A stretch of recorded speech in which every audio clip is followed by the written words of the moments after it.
தமிழ் மக்களே, Ardern Prabha. Welcome to my channel. Mookuthi Amman படத்தோட வெற்றியை தொடர்ந்து அந்த படத்தோட செகண்ட் பார்ட்டுக்கான ப்ரீ ப்ரொடக்ஷனில் இயக்குனர் ஆர்ஜே பாலாஜிக்கும் தயாரிப்பாளர் ஐசரி கணேஷுக்கும் கருத்து வேறுபாடு வந்து அந்த படம் ஆரம்பிக்கிறதுக்கு முன்னாடியே ட்ராப் ஆகிடுச்சு. அந்த படத்துக்கான டைட்டிலை தயாரிப்பாளர் விட்டு கொடுக்க முடியாதுன்னு சொல்லிட்டாரு. அந்த படத்துக்கான கதையை இயக்குனர் ஆர்ஜே பாலாஜி விட்டு கொடுக்க முடியாதுன்னு சொல்லிட்டாரு. இந்த பிரச்சனையில் ஐசரி கணேஷ் அந்த டைட்டிலை சுந்தர்சி கிட்ட கொடுத்து மூக்குத்தி அம்மன் படத்தோட செகண்ட் பார்ட்டை இப்போது சுந்தர்சி டைரக்ட் பண்ணிகிட்டு இருக்காரு. மூக்குத்தி அம்மன் படத்தோட செகண்ட் பார்ட் ஒரிஜினல் ஸ்கிரிப்டில் நயன்தாரா கேரக்டருக்கு பதிலாக சூர்யா கேரக்டரை ரீப்ளேஸ்மெண்ட் பண்ணி உருவாக்கப்பட்ட படம் தான் இந்த கருப்பு. இதெல்லாம் கருப்பு படம் ஆரம்பிக்கிறதுக்கு முன்னாடி இருந்த பிரச்சனை. ஆனால் இந்த படம் ஆரம்பித்ததுக்கப்புறம் ஜப்பான், கங்குவா, வா வாத்தியார் இந்த 3 படங்களில் ஏற்பட்ட நஷ்டத்தினால இந்த கருப்பு படத்தை ரிலீஸ் பண்ணுறதுக்காக சூர்யாவும் கார்த்தியும் கையெழுத்து போட்டு பொறுப்பேற்றுக்கிட்ட கடன் மட்டும் கிட்டத்தட்ட 150 கோடி.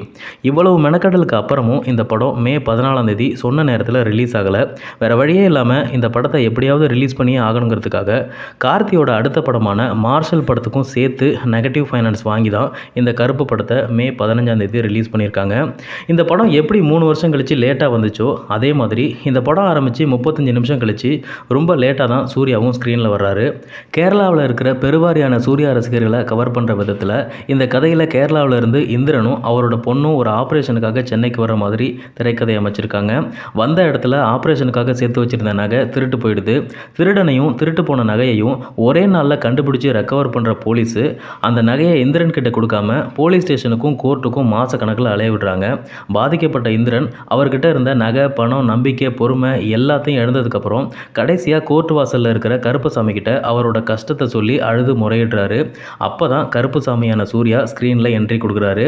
சூர்யாவோட மாஸ் என்ட்ரியான அந்த சீனில் சிஜி ஒர்க்கு, பிஜிஎம் இது எல்லாமே ரொம்ப போராக இருந்தாலும் ஆடியன்ஸ் அதையெல்லாம் கண்டுக்காமல் கருப்பசாமி வேஷத்தில் சூர்யா குதிரையில் வர்றதை பார்த்ததும் ஆர்ப்பரித்து கொண்டாடுறாங்க.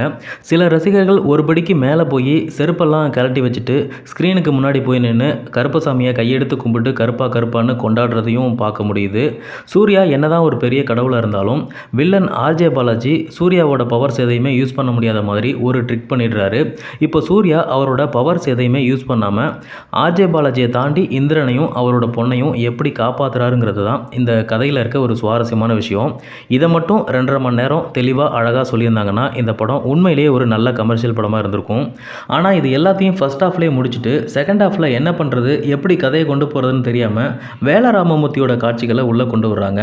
கோட்டு, லியோ, சிங்கம் இப்படி பல படங்களோட ரெஃபரன்ஸை தேவையே இல்லாமல் கதைக்குள்ளே சொருகி நல்ல தார் ரோட்டில் போயிட்டுருக்க வண்டியை திடீர்னு காட்டுக்குள்ளே இறக்கி வேறு ஏதோ ஒரு ரோட்டில் ஏற்றி அவசர அவசரமாக பிரேக் பிடிச்சி நிறுத்தின மாதிரி கிளைமேக்ஸில் வேட்டக்கருப்புக்கு பதிலாக காவல் கருப்பு வந்து ஃபைட் பண்ணிக்கிட்டு இருக்கு. மூக்குத்தி அம்மன் படத்தை பொறுத்த வரைக்கும் பிகே படத்தோட நிறைய காட்சிகளை அப்பட்டமாக காப்பி பேஸ்ட் பண்ணியிருந்தாலும் அந்த ஸ்க்ரீன் பிளே ரொம்ப தெளிவாக இருந்துச்சு. கஷ்டத்தில் கடவுளை நினச்சி புலம்புற ஒரு சாமானியனோட வாழ்க்கையில் கடவுள் வரும். ஆனால் அந்த கடவுள் எந்த மாயாஜாலமும் பண்ணாது. நம்ம வாழ்க்கையில் இருக்க பிரச்சனைகளை சமாளிக்கிறதுக்கு நாம தான் முயற்சி செய்யணும். அதுக்கு எந்த அதிசயமும் அற்புதமும் நடக்கணும்னு அவசியம் இல்லைங்கிறத எல்லாருக்கும் புரிய வைக்கிற மாதிரி அந்த படத்தோட திரைக்கதை இருக்கும். ஆனால் அந்த படத்தில் இருந்த தெளிவான திரைக்கதையை இந்த கருப்பு படத்தில் பார்க்கவே முடியல. கருப்பசாமியான சூர்யா அவரோட பவர்ஸை யூஸ் பண்ணாமல் தடுக்கிறதுக்காக ஆர்ஜே பாலாஜி ஒரு சத்தியம் வாங்கிக்கிறாரு. ஆனால் செகண்ட் ஹாஃபில் அவரோட பவர்ஸை யூஸ் பண்ணி ஃபைட்டர்ஸை அடித்து பறக்க விடுறதுக்கு தெளிவான ஒரு விளக்கம் கொடுக்கல. கிளைமேக்ஸில் காவல் கருப்புன்னு இன்னொரு சூர்யா வந்து பழி வாங்குறாரு.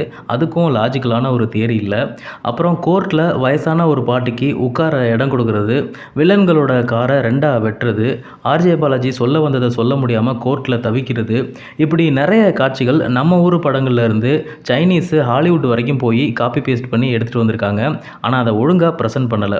படத்தில் இவ்வளவு குறைகள் இருந்தாலும் காற்று சூர்யா பக்கம் தான் வீசுது. ஏன்னா 6 மாதமாக விஜயஜித் படம் ஒன்று கூட ரிலீஸ் ஆகலை. ரஜினி, கமல் படங்களும் எதுவும் வரலை. தலைவர் தம்பி தலைமையில் யூத்து, தாய்க்கிழவி இந்த 3 படங்கள் மட்டும்தான் ஓரளவு ரசிக்கும்படியாக இருந்துச்சு. மற்றபடி ஹிந்தி படமான துரந்தர் தான் தமிழ்நாட்டுக்குள்ளே வளைச்சி வசூல் பண்ணிக்கிட்டு இருக்கு. ஹாலிடேஸில் பசங்களை வீட்டுக்குள்ளே வச்சு சமாளிக்க முடியாமல் தவிச்சிட்டு இருந்த பேரண்ட்ஸ்க்கும், விஜயஜித் மாதிரி பெரிய நடிகர்களோட படங்களுக்காக காத்துட்டு இருந்த ரசிகர்களுக்கும், பக்தி படங்களை ரொம்ப நாளாக மிஸ் பண்ணிட்டு இருந்த பக்தர்களுக்கும் சுமாரான இந்த கருப்பு படம் மிகப்பெரிய வரப்பிரசாதமாக மாறி இந்த வருஷத்தோட பிளாக் பஸ்டர் லிஸ்ட்டில் முதல் இடத்தை பிடிச்சிருக்கு. புக் மை ஷோவில் டிக்கெட் கிடைக்காததுனால கூட்டம் இல்லாத ஒரு பழைய தியேட்டரில் தான் இந்த கருப்பு படத்தை நான் பார்க்க போனேன். ஆனால் டிக்கெட் வாங்கிட்டு உள்ளே போனதுக்கு அப்புறம் தான் தெரியுது அந்த பழைய தியேட்டர் கூட ஹவுஸ்ஃபுல்லாக இருந்துச்சு. அங்கே அவங்க கத்த பார்த்தா கங்குவாவை நீங்கள் வந்து ரீரிலீஸ் பண்ணால் கூட 1000 கோடி கலெக்ட் பண்ணிடும் போல் அந்த அளவுக்கு வைப் மோடில் இருக்காங்க.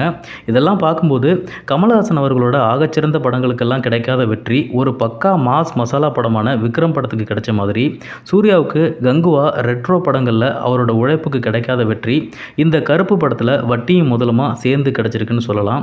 ரிலீஸ் ஆன முதல் நாளில் 14 கோடி கலெக்ட் பண்ணியிருக்க இந்த கருப்பு வெள்ளி சனி ஞாயிறு இந்த முதல் 3 நாட்களில் 48 கோடியும் முதல் 5 நாளில் 70 கோடியும் தமிழ்நாட்டில் மட்டும் கலெக்ட் பண்ணியிருக்கு. ஸ்கூல் ஓப்பன் ஆகிற வரைக்கும் பெரிய படங்கள் எதுவும் வராததுனால தமிழ்நாட்டில் மட்டும் கருப்பு 150 கோடி வரைக்கும் கலெக்ட் பண்ணணும்னு விநியோகஸ்தர்கள் தரப்பில் எதிர்பார்க்குறாங்க. இந்த நியூஸை வச்சு பார்க்கும்போது வேர்ல்டு வைடாக கருப்பு படம் 250லேருந்து 300 கோடி வரைக்கும் கலெக்ட் பண்ணுறதுக்கு நிறைய வாய்ப்புகள் இருக்குது. இந்த வீடியோவை பார்த்த தமிழ் ரசிகர்களுக்கு ரொம்ப ரொம்ப நன்றி.